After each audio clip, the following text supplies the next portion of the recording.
السلام عليكم ورحمة الله تعالى وبركاته. أعزائنا المتابعين، مرحبا بكم في فيديو جديد.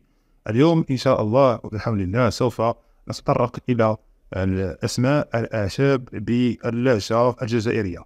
إذن فالعديد من الأشخاص يتساءلون حول أعشاب نعرف أسماءها باللغة العربية الفصحى، ولكن حين نبحث عنها باللهجة الجزائرية فلا نجد اسما لها. إذن ننطلق على بركة الله. إذن عندنا أول عشبة معنا اسمها بذور الشيا. بذور الشيا اللي اسمها العلمي سلافيا إسبانيكا، واسمها باللغة الفرنسية غران دو شيا. غران دو شيا، واسمها باللهجة الجزائرية حبوب الشيا أو زريعة الشيا. حبوب الشيا أو زريعة الشيا.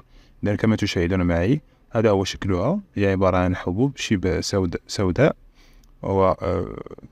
وبنية، وكذلك فيها بعض الحبوب البيضاء.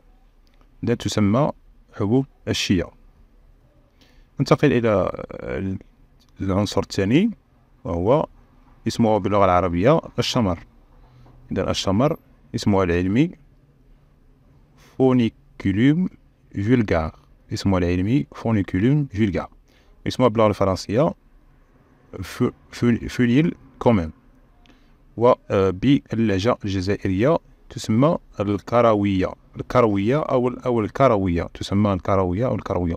إذن كما تشاهدون مع صورتها، إذن تأتي بهذا الشكل هذا. إذن هذا الشكل الكروية أو الشمر. ننتقل إلى العنصر الآخر اللي هو لسان الحمل. لسان الحمل أو ما يسمى كذلك له اسم آخر باللغة العربية معروف بالدول العربية، تسمى القاطونة. القاطونة. إذا اسمه العلمي تسمى بلانتاغو. بلانتاغو اسمه العلمي بلانتاغو. وباللغة الفرنسية اسم هذه النبتة أو هذه العشبة أو هذا العنصر اسمه غران دو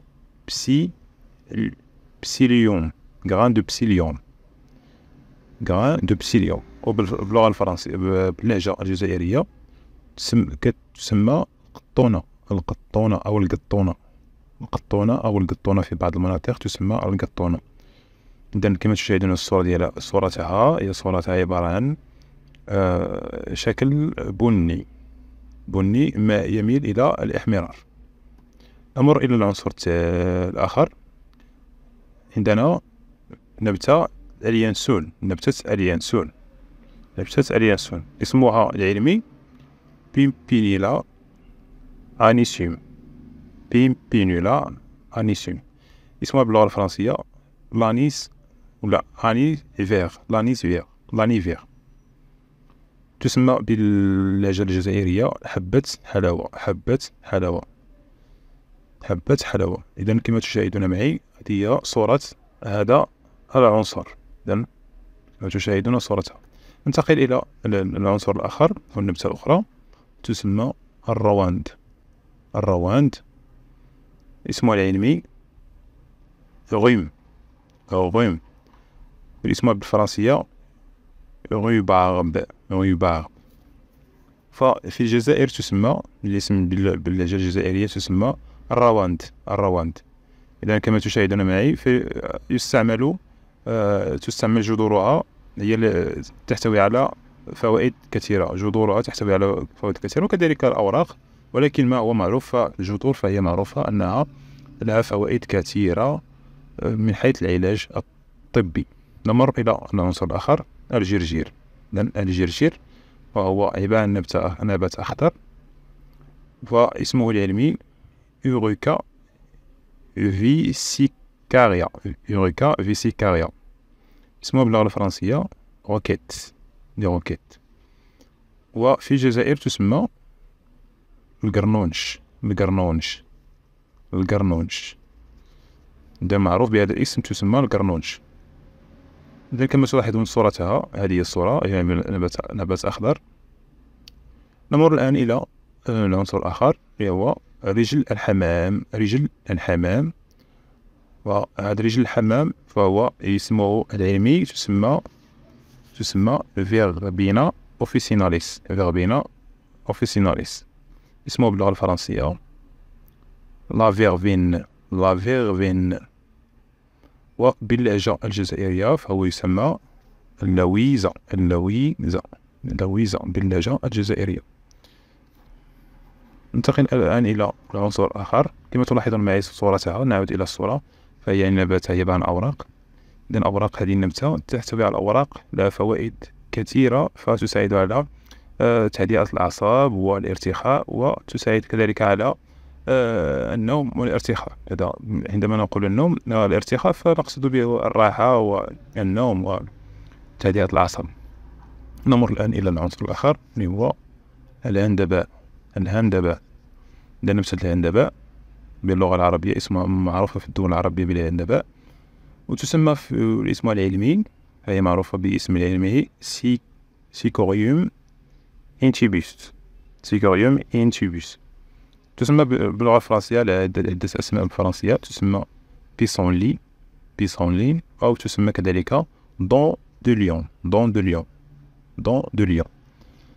اسمها باللهجة الجزائرية تسمى تلفاف، تلفاف، تلفاف، أو تسمى كذلك جذور ستريس، جذور ستريس، أو شيغوريا، أو شيغوريا. عندنا عدة أسماء في الجزائر تسمى تلفاف أو جذور سيريس أو شيغوريا. نمر كما تشاهدون معي فنباتها نبات أخضر، والصورة في الأسفل فهي عبارة عن جذور. إذا تستعمل الجذور وتستعمل كذلك الأوراق، ولكن ما هو معروف عندها في المتداول هي جذور، فهي تستعمل كثيرا من أجل العلاج. نمر الآن إلى عشبة الناردين. عشبة الناردين، فهذه العشبة كما تلاحظون معي اسمها العلمي فاليريانا أوفيسيناليس، فاليريانا أوفيسيناليس، وتسمى باللغة الفرنسية لا فاليريان، لا فاليريان، لا فاليريان. واسمها باللهجة الجزائرية تسمى عشبة الهر، عشبة الهر. وكما تلاحظون معي فهذه الصورة الخاصة بها هي عبارة عن جذور، تستعمل جذورها وأغصانها تستعمل في العلاج. نمر الآن إلى عنصر آخر وهو شيح ابن سينا، شيح ابن سينا، فاسمه العربي شيح ابن سينا، وتسمى اسمها العلمي تسمى أرتيميسيا أبسينتيوم، أرتيميسيا أبسينتيوم. تسمى بالفرنسية لابسينت، أبسينت، لابسينت أو بيان أبسنت. اسمها باللهجة الجزائرية تسمى شجرة مريم، شجرة مريم.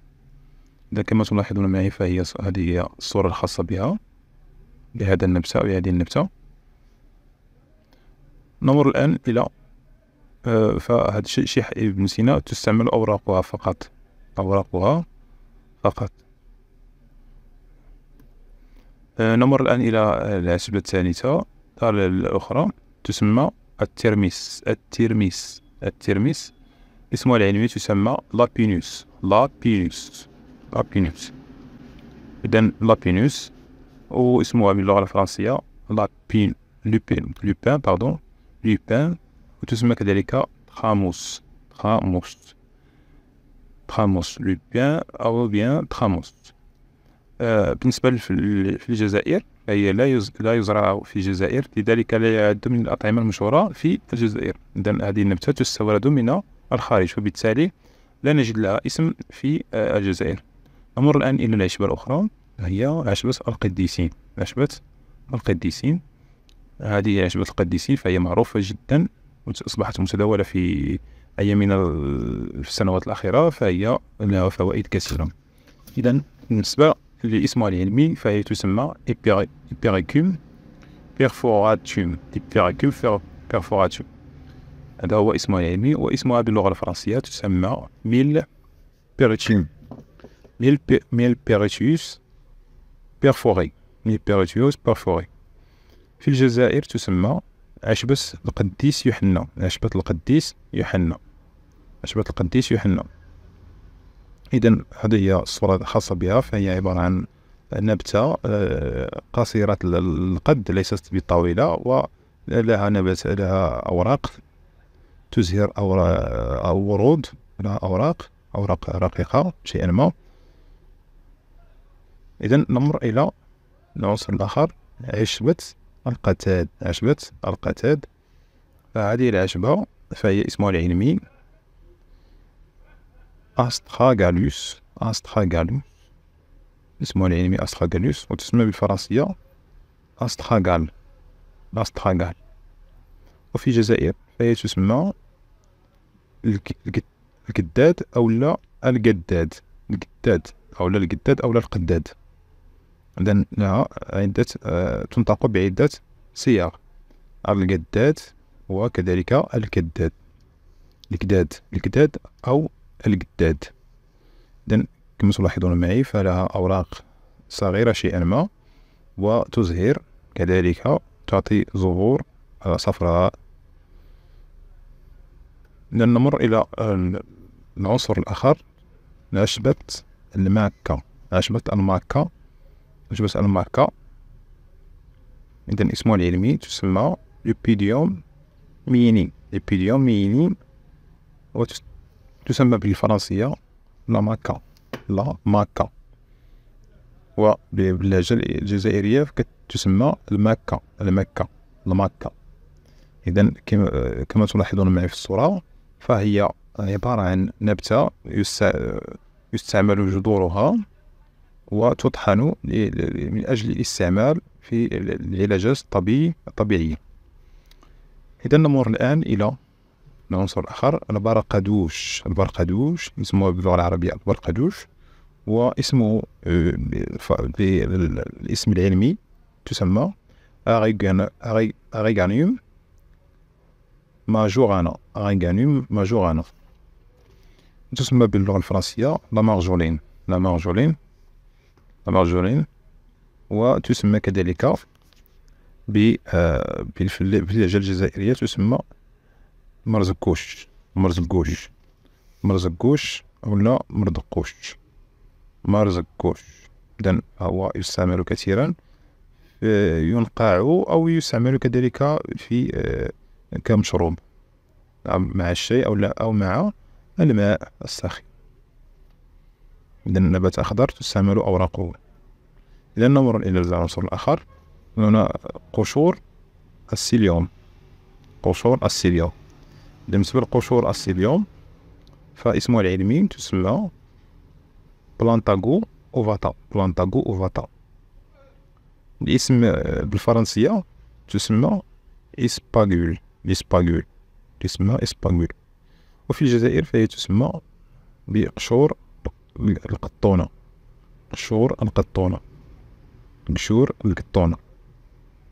لأن تنطق على حسب كل منطقة وعلى حسب كل ولاية لها نطق معين.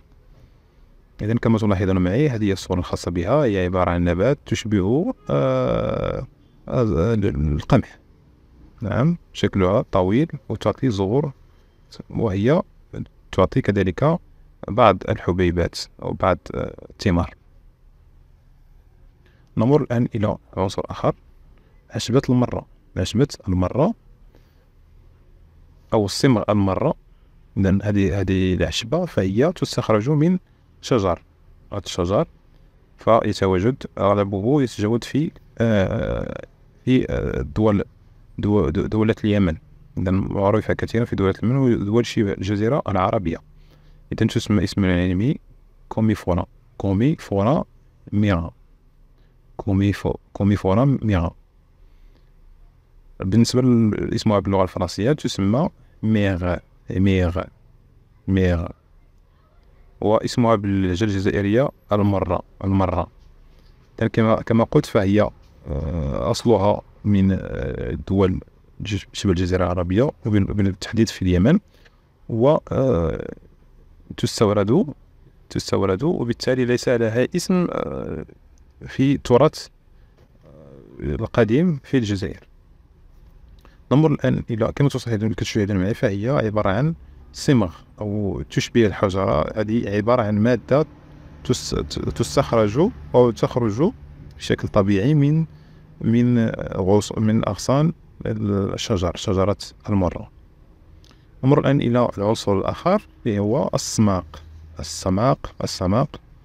السماق واسمه العلمي روش، والاسم بالفرنسية سوماك، فهو قريب شيئا ما إلى العربية سوماك.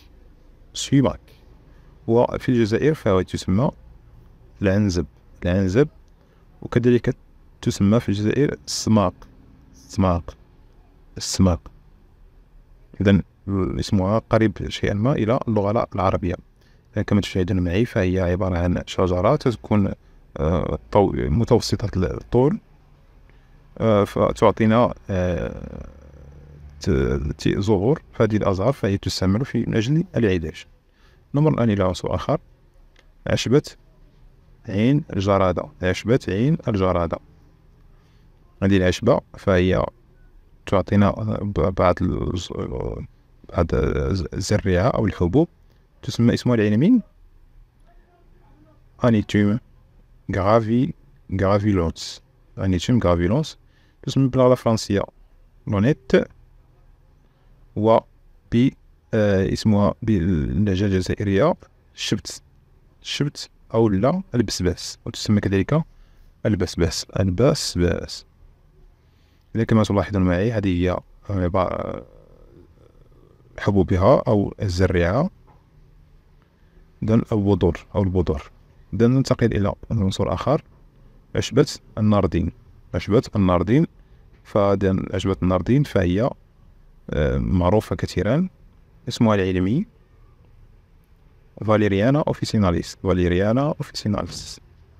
اسمها باللغة الفرنسية عدة أسماء، تسمى لا فاليريان أوفيسينال، وتسمى كذلك فاليريان دي كولان، وتسمى فاليريان أبوسي فوي.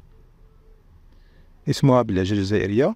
وعلى هذه النبتة هي نبات مزهر، موطنه أوروبا وآسيا، بالتالي لا يتواجد في الجزائر، وبالتالي اسمه في الجزائر فهو الناردين. إذن تذهب عند العشاب، عند العطار، تقول له عشبة الناردين، أو تظهر له هذه الصورة، فهو سيعطيك هذه النبتة لأنها متواجدة، تستورد خارج الجزائر. كما لاحظتم معي فتطرقنا إلى مجموعة من الأعشاب. أتمنى أن يعجبكم هذا الفيديو. إذا كان لديكم أي سؤال فيمكنكم كتابتها في التعليق، وسوف أجيب عنها إن شاء الله.